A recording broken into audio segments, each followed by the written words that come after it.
विधिमंडळाच्या हिवाळी अधिवेशनाचा आजचा शेवटचा दिवस आहे।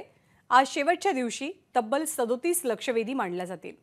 तसंच आज दोनही सभागृहात विरोधकांच्या अंतिम आठवडा प्रस्तावावरती मुख्यमंत्री किंवा उपमुख्यमंत्री दोघांपैकी एक जण उत्तर देण्याची शक्यता आहे। सत्ताधारी पक्षाच्या विदर्भाच्या विकास या संदर्भात प्रस्ताव आहे, त्यावरती सुद्धा मुख्यमंत्री बोलतील।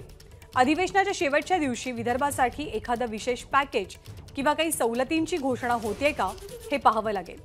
अधिवेशन पार पडल्यानंतर संध्याकाळी विरोधी पक्षांची पत्रकार परिषद होणार आहे आणि त्यानंतर मुख्यमंत्री सुद्धा एक पत्रकार परिषद घेतील। आपले दोन प्रतिनिधी सुशांत सावंत आणि निलेश बुधावले आपल्या सोबत आहेत। निलेश आणि सुशांत, हिवाळी अधिवेशन अखेरच्या टप्प्यात आलंय, आजचा शेवटचा दिवस आहे। कोणत्या महत्त्वाच्या घडामोडी गेल्या काही दिवसात घडल्यात आणि आज कोणकोणत्या घडामोडी घडण्याची महत्त्वाच्या घडामोडी घडण्याची शक्यता आहे? ज्ञानदा, संपूर्ण जर कालावधी आपण पाहिला तर खास करून मराठा ओबीसी धनगर आरक्षणावरून हा सगळा विषय 3 आठवडे प्रामुख्याने याच्यामध्ये जास्त कालावधी गेल्याचं आपल्याला पाहायला मिळालं। खरं तर विदर्भामध्ये अधिवेशन होत आहे, तर या ठिकाणचे जे प्रामुख्याने विषय आहेत ते समोर यावेत अशा पद्धतीची विरोधकांची या विदर्भवासियांची मागणी होती, मात्र ती प्रामुख्याने पूर्ण होताना पाहायला नाही मिळाली। याचंच एक उदाहरण द्यायचं झालं तर मराठा जे विदर्भ वैधानिक विकास महामंडळ आहे त्याची जी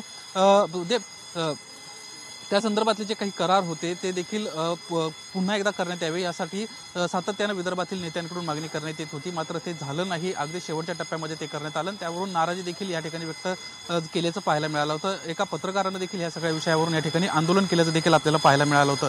दुसरी महत्त्वाची बाब अशी आहे की आज दिवसभरामधल्या जर प्रामुख्याने आपण घडामोडी पाहिल्या तर सुरुवातीला अंतिम आठवडा प्रस्तावावर विधान परिषदेमध्ये विधानसभेमध्ये विरोधी पक्ष नेते जे आहेत ते प्रामुख्याने बोलताना पाहायला मिळतील आणि राज्यातील कायदा आणि सुव्यवस्थेच्या प्रश्नावर या ठिकाणी आपलं जे म्हणणं आहे ते मांडताना पाहायला मिळतील। सुरुवातीला आपण विधानसभेमध्ये नेमकं काय घडणार आहे ते सुशांतकडून जाणून घेऊ, त्यानंतर पुन्हा एकदा विधान परिषदेतल्या बाबींकडे आपण येणार आहोत। सुशांत, काय सांगशील? आता शेवटचा आठवडा आहे आणि प्रामुख्याने अजूनही विदर्भाच्या प्रश्नांवर जे प्रश्न आहेत ते प्रामुख्याने मांडले जात नाहीत असं एक विदर्भातील नेत्यांचं म्हणणं आहे। निलेश, जर आपण बघितलं असेल तर हिवाळी अधिवेशन असतं ते विदर्भासाठी खास करून असते। विशेष पॅकेज काही ना काही घोषणा विदर्भासाठी केली जाते, मात्र विरोधकांनी पहिल्या दिवसापासून असा आरोप केलाय की नागपूरमध्ये अधिवेशन होते मात्र विदर्भाचे मुद्दे वगळता इतर मुद्दे जे आहेत ते उपस्थित केले जात आहेत। मग तो दिशा सालियांचा मुद्दा असो किंवा इतर मुद्दे असतील, विदर्भाला न्याय दिला जात नाही असा आरोप विरोधकांचा आहे। त्यामुळे आज सरकार नेमकं विदर्भासाठी काय करते हे पाहणं तितकंच महत्त्वाचं ठरणार। मात्र आपण जर बघितलं असेल तर अंतिम आठवडा प्रस्ताव जो आहे तो आज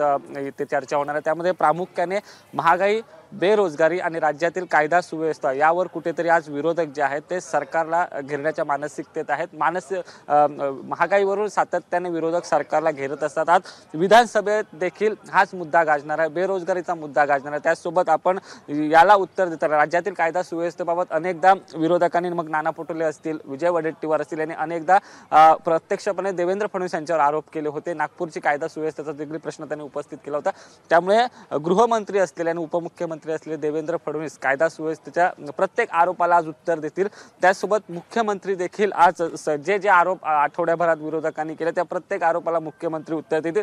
त्यासोबत विदर्भासाठी एक विशेष चर्चा जी आहे ती आता होणार आहे आणि या चर्चेत नेमका आता सत्ताधारी काय बोलतात ते देखील महत्त्वाचं ठरणार। त्यामुळे आजचा शेवटचा दिवस आहे महत्त्वाचा यासाठी असणार आहे, एक म्हणजे विदर्भासाठी नेमकी सरकार आज काय घोषणा करते, तसंच कायदा आणि सुव्यवस्थेबाबत ज्या पद्धतीने विरोधक आरोप करतात त्या आरोपाला आता देवेंद्र फडणवीस आणि मुख्यमंत्री नेमकं कसे उत्तर देणं हे पाहणं निलेश तितकंच महत्त्वाचं ठरणार आहे। निलेश, आज विधान परिषदेत नेमकं काय होऊ शकतं, नेमकी कोणती चर्चा होईल, कोणत्या विषयावर सत्ताधाऱ्यांना घेरण्याचा प्रयत्न असेल? ज्ञानाचा प्रामुख्याने विधान परिषदेतला जर आजचा विषय पाहिला तर नांदेड इथं काही दिवसांपूर्वीची दुर्घटना घडली होती रुग्णालयामध्ये आणि त्याच्यामध्ये 89 रुग्ण दगावले होते। या अनुषंगानं विरोधक आज सत्ताधाऱ्यांवर टीका करताना, सत्ताधाऱ्यांना जाब विचारताना पाहायला मिळतील। यासोबत शिर्डीमधला एक महत्त्वाचा विषय आहे। शिर्डीमध्ये ज्या काही वेगवेगळ्या ठिकाणी आतमध्ये ज्या समाधी आहेत किंवा मूर्ती देवाच्या ठेवण्यात आलेल्या आहेत, त्या ठिकाणी ज्या दानपेटी ठेवण्यात आलेल्या आहेत त्यावरून आता एक वाद निर्माण होण्याची शक्यता आहे, कारण त्या ठिकाणी अब्दुल बाबा समाधी आहे आणि त्या समाधीसमोर जी दानपेटी ठेवण्यात आलेली आहे त्या दानपेटीवरून आता प्रश्नचिन्ह निर्माण होताना पाहायला मिळतात, कारण त्यासाठी जो निधी आहे त्या देणगी त्या दानपेटीमध्ये पडणारा तो परस्पर वळवला जातोय अशा पद्धतीचा एक गंभीर आरोप होतोय। दुसरं, एमपीसीच्या महाज्योतीच्या माध्यमातून MPSC पूर्व प्रशिक्षणासाठी विद्यार्थ्यांना प्रत्येक वर्षी ट्रेनिंग देण्यात येतं आणि त्यासाठी राज्यभरातून परीक्षा देखील घेण्यात येते। तब्बल 40,000च्या आसपास विद्यार्थी ही परीक्षा देत असतात। यंदा ही 200 मार्कांची परीक्षा होती, मात्र 200 पेक्षा जास्त अधिक गुण अनेक विद्यार्थ्यांना मिळालेले आहेत। त्यामुळे नेमके कोणाचे गुण ग्राह्य धरायचे आणि कोणाला प्रवेश द्यायचा असा एक मोठा पेच प्रसंग निर्माण महाज्योतीच्या बाबतीत झालेला आहे।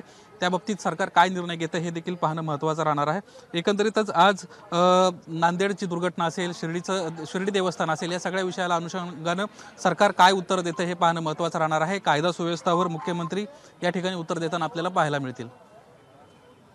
लक्षवेधी सुद्धा आहेत। पत्रकार परिषद होणार आहे, अधिवेशन संपल्याच्या नंतर आढावा कसा सरकारकडनं घेतला जाईल, विरोधकांची काय भूमिका, हे सगळं पाहणं आज दिवसभरात इंटरेस्टिंग असेल। धन्यवाद सुशांत आणि निलेश या सगळ्या सविस्तर चर्चेबद्दल, माहितीबद्दल।